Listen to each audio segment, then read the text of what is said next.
บสาน2524พระมหาราชครูเกษราปัญญาปรมาติกาจารย์จากวัดดับภัยเชียงใหม่สืบสานเวลาผ่าน131 ปีนานไกลวัดพระบาทอุดมรุ่งเรืองงามตาเจ้าน้อยบุญทาวงศาข้าหลวงปวงเชียงใหม่ปกครองหัวเมืองฟ้าทุ่มเท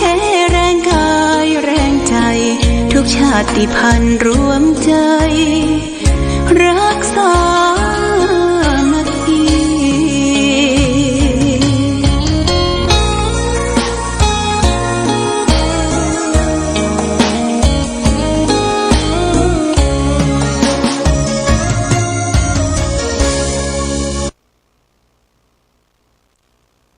เจริญสุขศรัทธาสาธุชน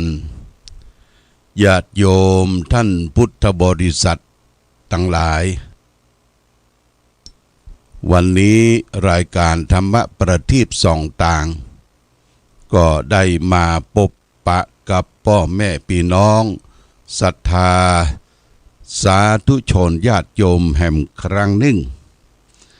วันนี้เป็นวันพุธที่19เดือนมิถุนายนพุทธศักราช2567ซึ่งตรงกับเดือน9เหนือเดือน7ใต้ขึ้น13ค่ำวันนี้เป็นวันดีเป็นวันจ้างแก้วขึ้นสู่โรงธรรมเหมาะแก่การที่จะได้นำทำมังกรมงคลวางเลิกวางแนวต่างๆวันนี้เป็นวันธงชัยโดยเรียกเฟ้นเลิกดีแล้วเหมาะแก่การที่จะทำในการมงคลสมรสเปิดกิจการขึ้นบ้านใหม่วันนี้ก็ได้มาพบญาติโยมท่านสาธุชนทั้งหลายกำเดียว8 โมง19 นาทีญาติโยม819ก็ทางสำนักวัดพระพุทธบาทอุดมตังบนก็จะมีการปกเสาสร้างศาลของพระเจ้าตากพันนเรศวรมหาราชซึ่งจะได้สร้างไว้เป็นที่สักการะบูชาพระเจ้าตากกับพระนเรศวรมหาราชทั้งสองพระองค์นั้นนับว่าเป็นมหากษัตริย์ที่มีคุณูปการต่อประเทศชาติบ้านเมืองของเฮาโดยเฉพาะอย่างยิ่งพระนเรศวรมหาราชท่านได้กู้ชาติเสียกรุงศรีอยุธยาไปหลังจากนั้นมาก็พระเจ้าตากสินก็ปราบดาพิเศษเป็นจอมทัพได้ชนะศัตรูแล้วก็กู้ชาติแต่จะกู้ชาติแปลงบ้านแปลงเมืองอยู่ที่กรุงศรีอยุธยากรุงศรีอยุธยาก็ล้มละเลนานาดถูกพม่าผาดเผาแผงเอาหลอมเอาตองจากวัดวาอารามต่างๆของเฮาไปหมดแล้วพระเจ้าตากสินมหาราชก็ไปสร้างเมืองใหม่หรือว่าเมืองกรุงธนบุรีญาติโยม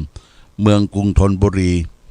ก็จึงมีอนุสาวรีย์พระเจ้าตากสินมหาราชที่ณวงเวียนใหญ่ฝั่งกรุงเทพฝั่งกรุงธนบุรีขี่ม้า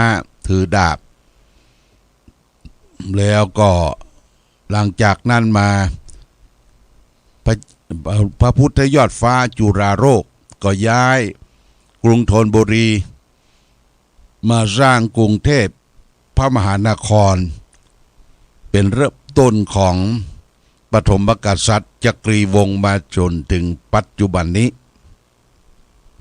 เพราะฉะนั้นวันนี้ทางวัดก็ระลึกถึงบุญบารมี ที่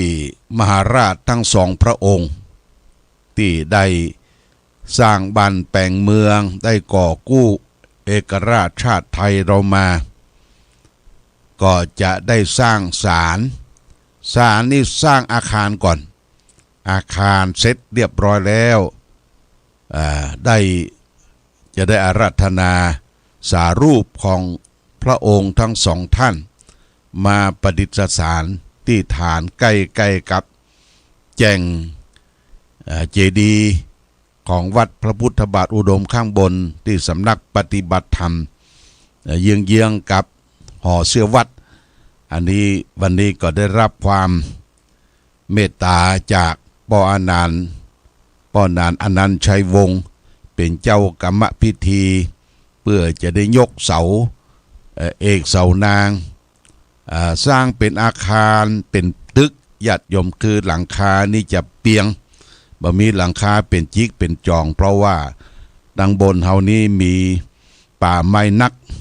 ใบไม้นักมันตกลงมากิ่งก้านสาขาก็จะตกลงหลังคาชั้นบน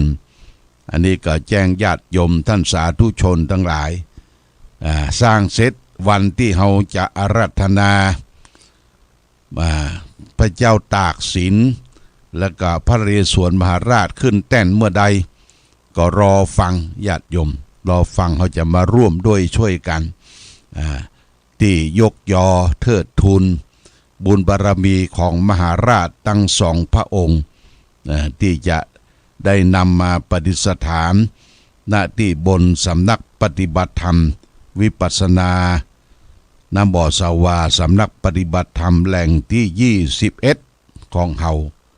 จึงแจ้งประกาศศรัทธาญาติโยมท่านสาธุชนทั้งหลายว่าวันนี้เป็นวันดีเป็นวังคระเป็นมงคลอย่างยิ่งขึ้น13ค่ำจางแก้วขึ้นสู่โรงธรรมเป็นวันธงชัยเลือกเฟ้นเอาฤกษ์งามยามดีจะได้ปกเสาเอกเสานางเพื่อจะได้สร้างพระพาหรือสร้างที่ประทับของพระนเรศวรมหาราชกับพระเจ้าตากสินมหาราชอย่างที่เขาเคยไปที่วัดพระธาตุศรีมหาโพธิโพธารามพระเจ้าใหญ่เขาขึ้นไปชั้นบนพระนเรศวรมหาราชจะอยู่ทางทิศเหนือนั่งเป็นประธานเฝ้าพระองค์ใหญ่พระเจ้าตากสินนั่งทางทิศใต้เฝ้าองค์ประธานพระองค์ใหญ่พระองค์ใหญ่อันนี้ก็ที่เฮาขึ้นไปบนพระเจ้าใหญ่เฮาก็จะหันสารูปของมหาราชทั้งสองพระองค์วันนี้ก็จะเป็นฤกษ์งามยามดีพระอาจารย์นันชัยวงศ์ก็ได้มาเป็นเจ้ากรรมพิธีจะได้ขึ้นเต้าตั้งสี่แล้วก็ปกเสาเอกเสานางเสร็จประมาณเวลา8:19 นาทีนะญาติโยม8:19เสร็จจากนั้นก็จะได้ไปร่วมยกยอดชัดณที่วัดจองออกจองแป้นเป็นระดับต่อไปเอาละวันนี้ญาติโยมท่านสาธุชนได้มาพบก็แจ้งให้ญาติโยมท่านสาธุชนเดี๋ยวก็จะได้ไปเตรียมการเตรียมงานนอกจากนี้เราก็จะได้ฟัง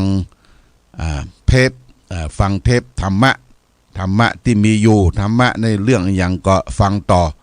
แล้วก็จนจบแล้วก็จะเข้ารายการปกติต่อไป